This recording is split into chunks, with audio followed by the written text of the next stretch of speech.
Olá, sou Sérgio Everton e a partir de agora estamos juntos no programa Projetos de Lei. O programa da TV Assembleia SP mostra para você o andamento dos projetos de lei da Casa, além daqueles que já viraram lei e que podem, de alguma forma, fazer diferença na sua vida. Pesquisa Nacional de Saúde mostra que os jovens estão tendo contato com bebidas alcoólicas cada vez mais cedo. Um alerta para os pais. O consumo exagerado de álcool pode trazer consequências sérias à saúde dos adolescentes.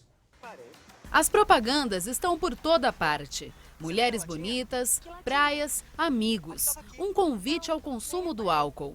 O contato com a bebida alcoólica vem acontecendo cada vez mais cedo. É o que mostra a Pesquisa Nacional de Saúde Escolar feita recentemente. 50,32% dos estudantes entrevistados de 13 a 15 anos de idade disseram que alguma vez na vida já consumiram álcool. Uma família que não restringe, por exemplo, que não controla esse uso de álcool, as chances aumentam, uma família desestruturada. Tem uma série de fatores aí que a gente chama de fatores de risco para que a pessoa desenvolva um uso nocivo ou mesmo uma dependência a longo prazo. Um alerta para os pais, um caminho que pode não ter volta. Na verdade é um contínuo, desde um uso exagerado até a dependência do álcool. Esse conjunto a gente chama dos transtornos ligados ao uso do álcool. O que separa o alcoolismo do beber socialmente é uma linha tênue. É preciso ficar atento a alguns sintomas da dependência. Ela começa a ter sintomas de tremores, muitas vezes ela, em situações um pouco mais graves, ela não lembra o que ela fez na véspera. E aí a pessoa, em geral, passa a beber diariamente. Ela já tem uma síndrome de dependência do álcool, ou um uso com consequências graves, seja para o corpo, seja em termos pessoais e sociais. O consumo exagerado do álcool traz consequências graves à saúde. Entre elas, doenças como cirrose hepática, hepatite, lesões no pâncreas e estômago. Mas o maior problema são os efeitos psicológicos causados por ele. Para a saúde, a dependência do álcool atinge praticamente o corpo inteiro, Tipicamente, fígado é uma área muito afetada, coração pode ter problemas, sistema nervoso, enfim, uma série de problemas que o uso crônico e exagerado do álcool leva.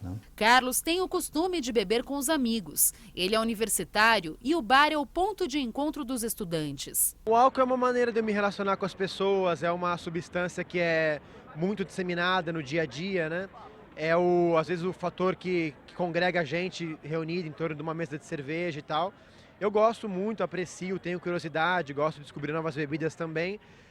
Mas ao mesmo tempo já fiquei bêbado várias vezes, já passei mal várias vezes, então é uma relação meio de altos e baixos com o álcool, assim. Para relaxar, ajudar na timidez, confraternizar com os amigos ou apenas apreciar, não importa, bebida alcoólica sempre deve ser consumida com moderação. Não vejo como um problema porque eu atingi esse estágio na minha vida, em que eu fui descobrindo o álcool, passei pela adolescência, das bebedeiras e tal. Hoje não é um problema, mas ao mesmo tempo,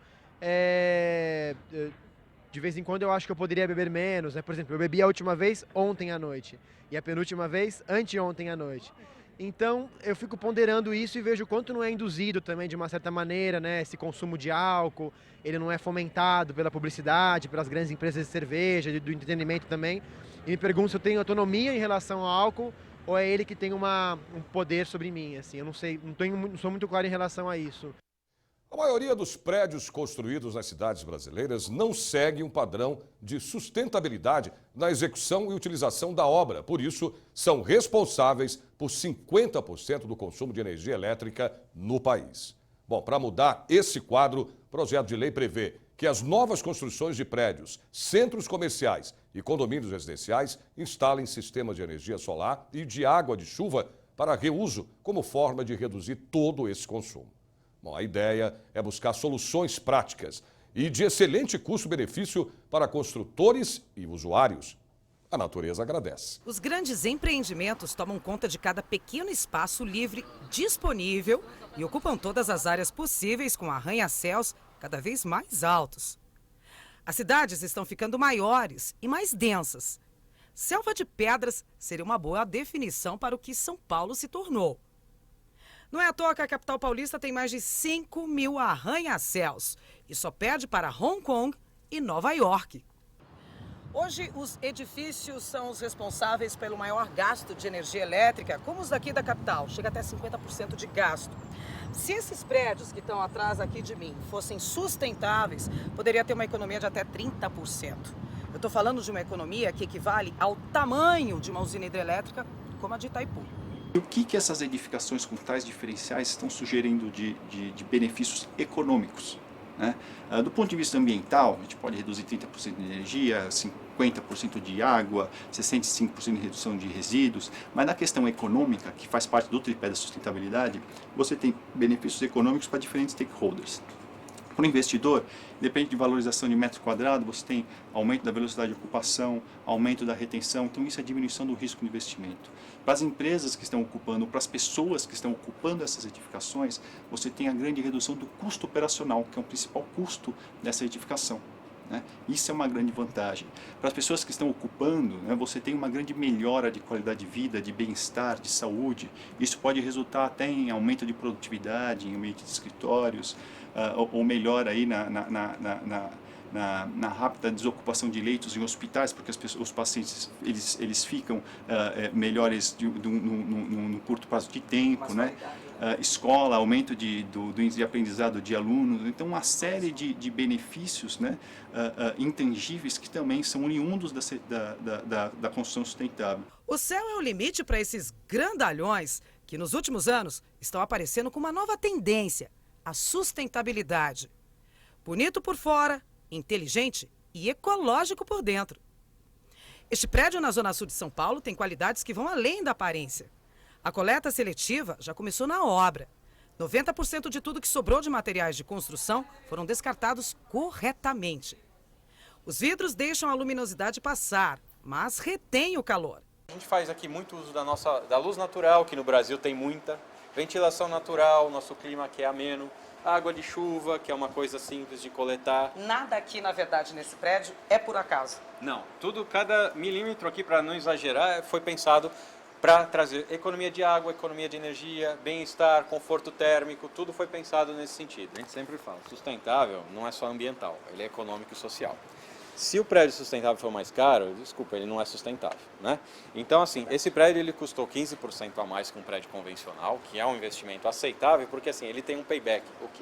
O investimento que foi feito que retorna. volta. Quando eu economizo luz, quando eu economizo água, eu estou reduzindo a minha conta. E se eu reduzo a minha conta, eu estou pagando o investimento. Então, assim, a gente aqui tem energia solar, tratamento de água de chuva, tem uma série de sistemas, e entre 7 e 9 anos a gente vai ter o retorno de todo o investimento. Bom mesmo é saber que toda esta sustentabilidade tem o mesmo preço de uma construção convencional e que até prédios antigos podem passar por essa transformação. A Assembleia Legislativa de São Paulo iniciou o ano com um projeto de lei que estipula que as novas construções de prédios, centros comerciais e condomínios residenciais instalem sistemas de energia solar e de água de chuva para reuso. Hoje, a água é, sem dúvida alguma, um elemento extremamente precioso. E o projeto visa exatamente que na recolha da água, nos grandes empreendimentos, a começar por eles, os grandes empreendimentos, condomínios, e depois a população também aprendendo sobre isso, ela possa ser reutilizada e o trabalho de que a população aprendendo a economizar, a saber reutilizar esta água, ela irá dar condições para este momento tão crítico desta crise hídrica que estamos vivendo, e nós estaremos então colaborando para que, através da economia, do reuso, de uma boa qualidade do aprendizado da pessoa que estará trabalhando com a água, ela poderá então ajudar para que isso que estamos vivendo hoje, essa necessidade de economia, se torne cada vez mais ajuda importante para toda a população.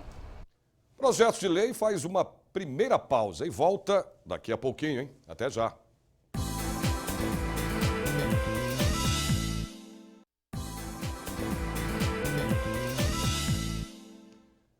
Segundo a Polícia Militar, na cidade de São Paulo, existem pelo menos 440 locais públicos onde acontecem os pancadões, como são popularmente chamados os baile funks. Uma lei na capital define regras contra o som alto durante a realização dessas festas nas ruas. Mas agora, o projeto de lei da Assembleia prevê levar a medida para todo o estado. A periferia de São Paulo é carente de lazer e cultura. Os jovens encontraram no pancadão o baile funk que acontece na rua de uma hora para outra. É hoje que o baile vai ferver, é hoje que o baile vai brasar. Uma maneira barata para se divertir. E não precisa muito. Basta um carro tunado, aquele com som bem potente e aos poucos as ruas ficam assim. Gosto. Adoro. A gente fica um bolinho na rua, assim, curtindo. Você acha legal? É legal de curtir, né? Bom. Cada carro desse tem 15 mil watts de som. O corpo chega até a tremer. A galera curte, mas a vizinhança... Não gosto, porque eu tenho um filho pequeno e incomoda demais o barulho, é super alto e você não consegue dormir, treme a janela, treme tudo. Barulho incomoda você não consegue dormir, é uma coisa insuportável. Thales nasceu no bairro do Vista Alegre, periferia de São Paulo, e costumava promover pancadões no bairro, chamados fluxos. Simplesmente a gente pegava redes sociais, divulgava pelas redes sociais, avisava o pessoal e quando chegava no dia e na hora, a gente todo mundo se encontrava, abria o porta-mala e deixava rolar a noite inteira. Quais eram os problemas que vocês tinham? Era muitos, era drogas, era criançada bebendo, criançada que ficava dançando, que às vezes não tinha um responsável delas, era gente que ficava mijando na porta dos outros, urinando, era muitos problemas que a gente tinha. E graças a Deus a gente está tentando controlar ao máximo agora. Até o ano passado aconteceu na região cerca de 80 pancadões irregulares por mês, até que MCs e a comunidade se uniram para encontrar locais adequados como praças ou espaços próprios para shows. O número de pancadões irregulares caiu para 10%. Escolhemos 4 locais na nossa região da Zona Norte e através desses 4 pontos, com toda essa estrutura que a Prefeitura de São Paulo, do prefeito Haddad, passa para a gente começou a fazer organizado o Mega Fluxo da Hora Legal. É um projeto tão bacana que a comunidade toda absorveu. Então, para a molecada de hoje em dia, em São Paulo, no geral, está todo mundo cobrando esse mesmo comportamento que foi feito aqui da Zona Norte. Então a gente serve como um modelo, na realidade. Mas a gente não fez nada sozinho, fez uma construção em conjunto com todas essas comunidades, com os meninos do funk. A gente montou a União dos Produtores de Funk do estado de São Paulo. Foi muito legal, os meninos fizeram carteirinha. Eles são credenciados na subprefeitura, tem credencial, os carros são credenciados, as barracas, todas elas entregam as notas de procedência das suas bebidas, para que não vendam bebidas ilícitas. Então a gente tem na realidade, um projeto que está dando certo. Os deputados Coronel Camilo do PSB e o Coronel Telhada do PSDB são autores do projeto de lei 455 de 2015, que quer proibir e punir pancadões irregulares em todo o estado de São Paulo.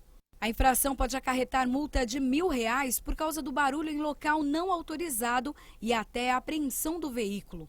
A população e os funkeiros apoiam a iniciativa dos deputados. Um evento que deveria acontecer num lugar exato, um local próprio para isso, né? Não dentro da comunidade, na porta da casa das pessoas. Se fosse lei, é uma forma de ter certeza que teria todo final de semana os jovens iam aproveitar para se divertirem ao invés de praticarem roubos. MC Dani, que só se apresenta em eventos oficiais e autorizados, acredita que uma lei assim vai dar mais segurança para quem gosta de funk. Funk é um lugar que como a gente trabalha a semana inteira, acho que o funk é um pouco da gente ter um lazer, tentar se divertir com os amigos. Só que eu tô consciente do que acontece na favela e o que acontece na minha vida. E o pessoal curte? Curte bastante. Sei que a luta é difícil, mas o resultado vai valer a pena. Na batalha um pouco de suor, não dá nada, não tem problema. Mas quem passa sede comigo vai beber do meu xandão. A luta foi difícil, agora é comemoração. Vejam só que número assustador. Segundo o Ministério da Saúde, em média, por dia, 85 idosos quebram o fêmur em todo o país. Bom, para reduzir esse número, um projeto de lei aqui na Assembleia prevê uma cartilha de orientação para prevenir as quedas. Uma das maiores preocupações com os idosos é a fragilidade do corpo quando chegam a essa etapa da vida.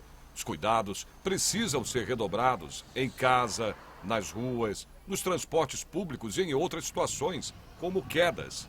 Algo que frequentemente acontece. A situação fica pior quando os idosos se sentem independentes. Não querem depender de ninguém para fazer as tarefas diárias. Só quando eu venho fazer assim, exame que tem que trazer acompanhante. Aí eu trago. Mas fora disso eu ando, viro São Paulo só. Ando para todo lugar. Mas se cuida, né? Tem cuidado. Tenho cuidado. Eu não gosto de andar à noite. À noite não. Não, porque embaralha as luzes, sabe? Então eu gosto de marcar meus médicos mais para cedo, porque na cidade aqui eu não gosto de andar à noite. Andar à noite, se for acompanhada com meus filhos, tudo bem, mas sozinha não. Dona Ingeborg Godoy, de 87 anos, é um exemplo clássico do idoso saudável e independente. Gosta de desafiar os efeitos do tempo. Não é qualquer jovem que consegue acompanhar a rotina dela. Dona Inger, como gosta de ser chamada, só tem uma proteção contra acidentes em casa. Eu tenho medo de perder o equilíbrio. Então o que eu faço? Eu sempre seguro na lateral, aqui já tem, né, coisa para você segurar. No banheiro precisaria ter aquele negócio, mas não tem. Eu botei o tapete que é antiderrapante, então eu tomo banho ali, mas sem coisa de segurar. Eu sei que precisa colocar, mas até hoje não precisou nada, viu? Porque só não caiu até hoje no banheiro. Ainda não.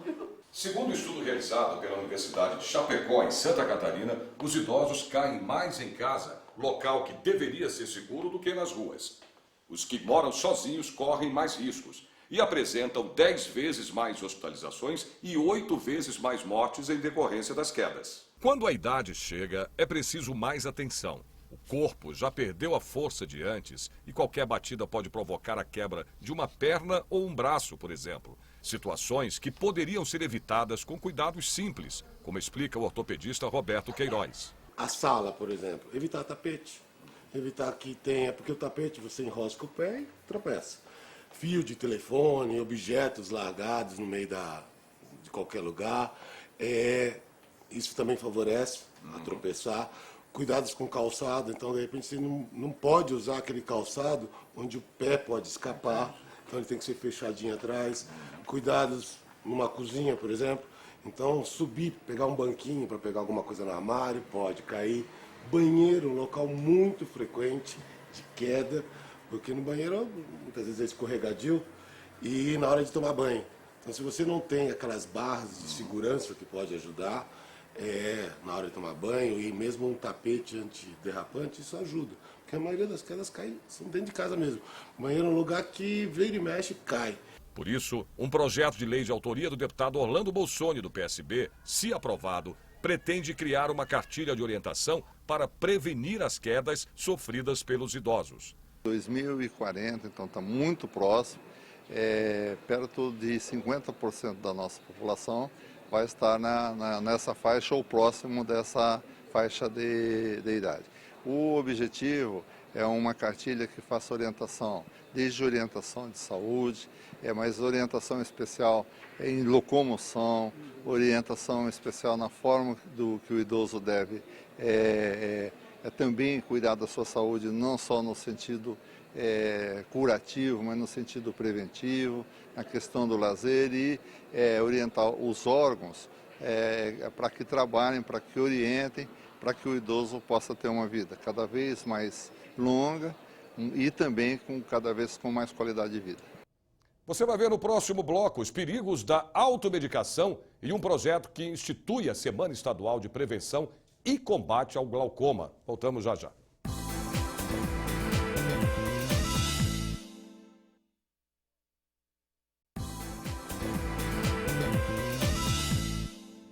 Nos últimos 5 anos, 60 mil pessoas foram internadas em todo o país com intoxicação medicamentosa. Bom, para tentar diminuir esses índices, tramita aqui na Assembleia projeto de lei para criar uma campanha estadual de combate à automedicação. Quem nunca tomou remédio sem receita médica para dor de cabeça ou febre?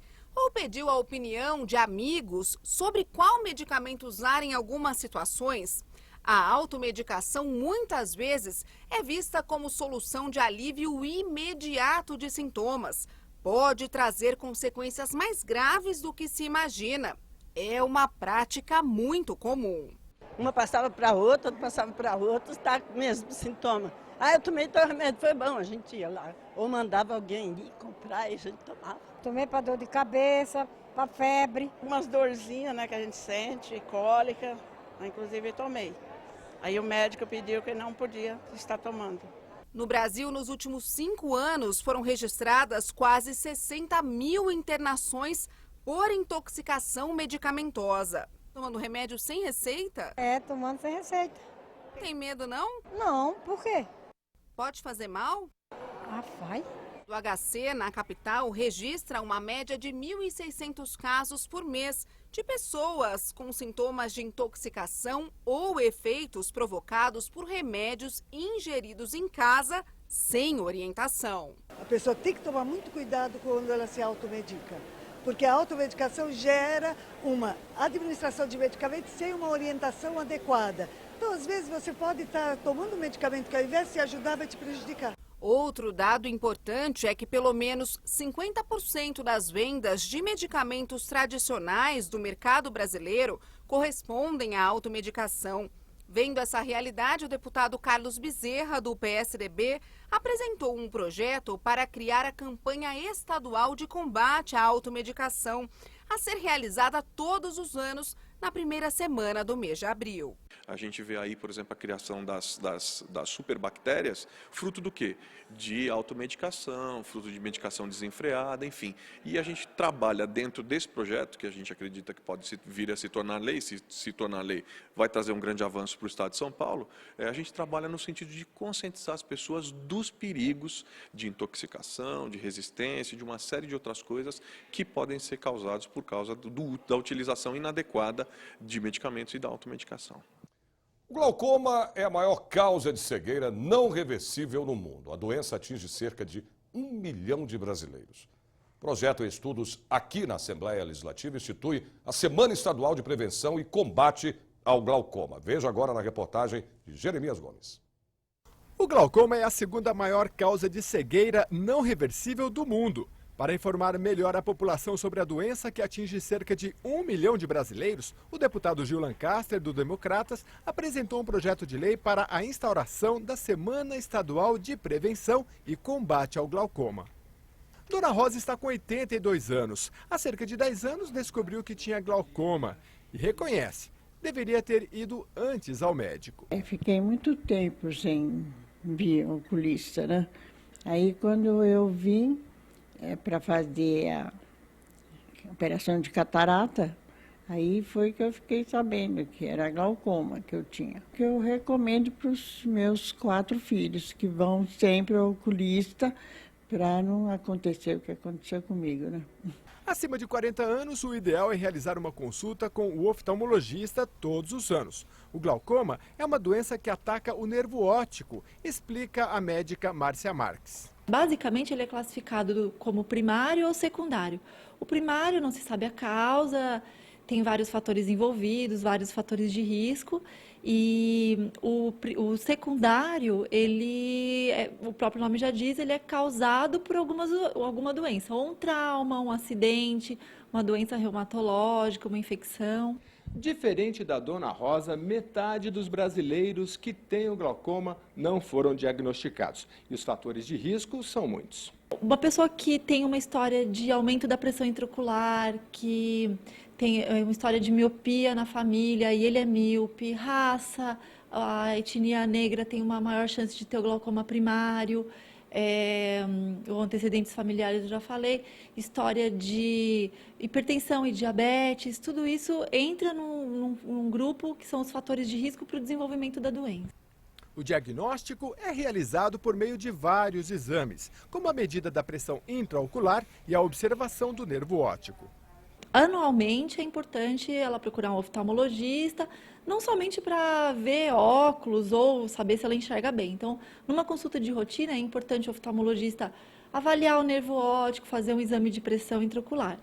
Para que pessoas como Dona Rosa sejam diagnosticadas o mais cedo possível e o índice de quem desconhece a doença seja reduzido, o deputado Gil Lancaster, do Democratas, propôs a instituição do projeto de lei 634 de 2015, que institui a Semana de Prevenção e Combate ao Glaucoma. Nós vamos esclarecer da grande urgência da questão, quando começar a embaçar a vista, você começou a perceber que está perdendo a visão, corra, porque a doença é muito grave. Nós vamos lutar para, com essa semana de prevenção, que as pessoas tenham noção e tenham acesso também aos cuidados e ao tratamento do glaucoma. O programa de hoje fica por aqui. Temos um novo encontro na próxima semana com mais projetos de lei. Obrigado pela sua companhia e até lá.